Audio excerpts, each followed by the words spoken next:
네, 생생한 월가 시각 들어보는 순서죠. 월가 브리핑 함께하도록 하겠습니다. 박찬희 외신캐스터 나와주시죠.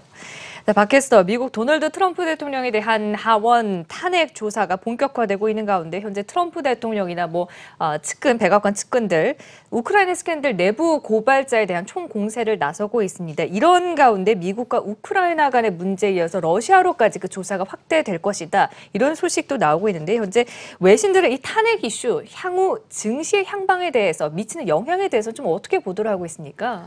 네, 말씀해 주신 것처럼 트럼프 대통령의 탄핵 조사와 관련해서 많은 이슈들이 나왔는데요. 투자자들은 이번 이슈가 시장에 어떻게 반영될지 궁금해하고 있습니다. 이에 대해 전문가들은 정치적 이슈를 가지고 증시를 쉽게 예측하지 말라고 하고 있는데요. 자세한 내용 외신 보도를 통해서 함께 살펴보겠습니다. 네, 어제 민주당 측이 트럼프 대통령의 우크라이나 스캔들을 폭로한 익명의 내부 고발자가 하원 정보위원회에서 곧 비공개 증언을 할 것이라고 밝혔습니다. 파이낸셜 타임스에 따르면 애덤 시프 하원 정보위원장은 내부 고발자의 변호인이 비밀정보 취급 허가 절차를 마치는 대로 증언을 들을 계획이라고 말했습니다. 시프 위원장은 백악관에서 근무했던 CIA 요원으로 알려진 이 내부 고발자의 신원이 노출되지 않도록 각별한 주의를 기울일 것이라고 강조했습니다.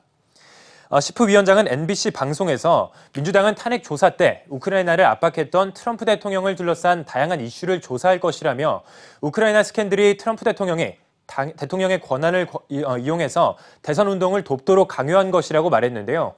그러면서 한 차례 특검 조사가 이뤄졌던 러시아의 미국 선거 개입 의혹에 대한 재수사를 시사했습니다. 한편 민주당 소속 낸시 펠로시 하원의장도 어제 CBS 방송에 출연해 백악관은 사태를 지금보다 더 악화시키지 말아야 한다며 백악관은 탄핵 조사에 협조해야 한다고 말을 했습니다. 이에 이어서 트럼프 대통령은 우크라이나 스캔들과 관련해 탄핵 조사의 주축인 시프 위원장을 반역죄로 체포해야 한다며 강하게 반발하고 나섰습니다. 트위터 내용을 살펴보면 시프 위원장은 불법적으로 끔찍한 거짓 진술을 꾸며냈다라고 말을 했는데요. 그것은 내가 질렌스키 대통령과의 통화에서 말한 내용과 전혀 관계가 없다. 반역죄로 체포해야 하지 않는가라고 말을 했습니다. 지난 26일 시프 위원장은 트럼프 대통령의 행동이 마피아 같다고 묘사한 적이 있는데요. 트럼프 대통령은 시프 위원장의 지난주 발언이 자신이 의회에서 들어본 가장 노골적이고 사악한 거짓말이라고 비난한 뒤 시프 위원장이 사기 및 반역죄로 신문받기를 원한다고 전한 바 있습니다. 트럼프 대통령은 CNBC에서도 트럼프 대통령의 트윗에 대해서 언급을 했습니다. 트럼프 대통령은 트윗을 통해서 우크라이나 의혹을 제기한 내부 고발자의 고발장에 대해서 사실로 입증되지 않고 있다고 말을 했는데요. 고발장은 대부분 우크라이나 대통령과의 전화 통화에 관한 것이지만 나는 투명성이라는 이름을 빌려서 녹취록을 대중에 공개했다고 결백을 주장했습니다. 트럼프 대통령에 대한 하원의 탄핵 조사가 본격화하고 있는 가운데 트럼프 대통령에 이어서 그의 측근들도 민주당과 내부 고발자에 대해서 총공세에 나섰습니다.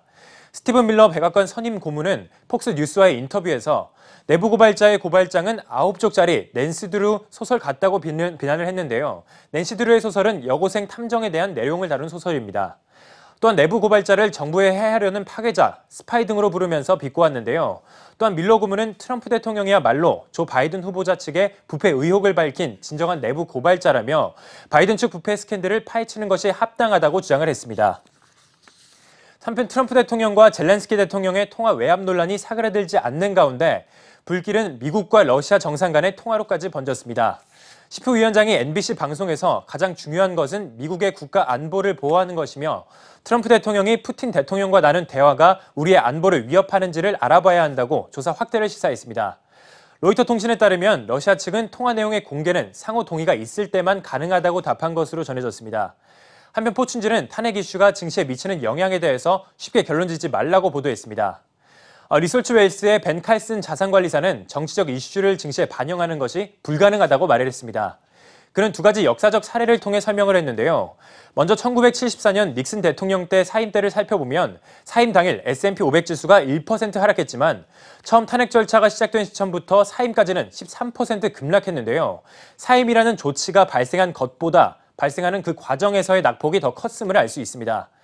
반면에 빌 클린턴 대통령의 탄핵 절차가 있었던 1998년에는 오히려 반대의 상황이었습니다. IT 버블이 모든 이슈를 압도하는 상황이었는데요. 이로 인해 클린턴 대통령의 탄핵 절차부터 무죄 판결까지 전국 불안 속에서도 주가는 대체로 오름세를 보였습니다.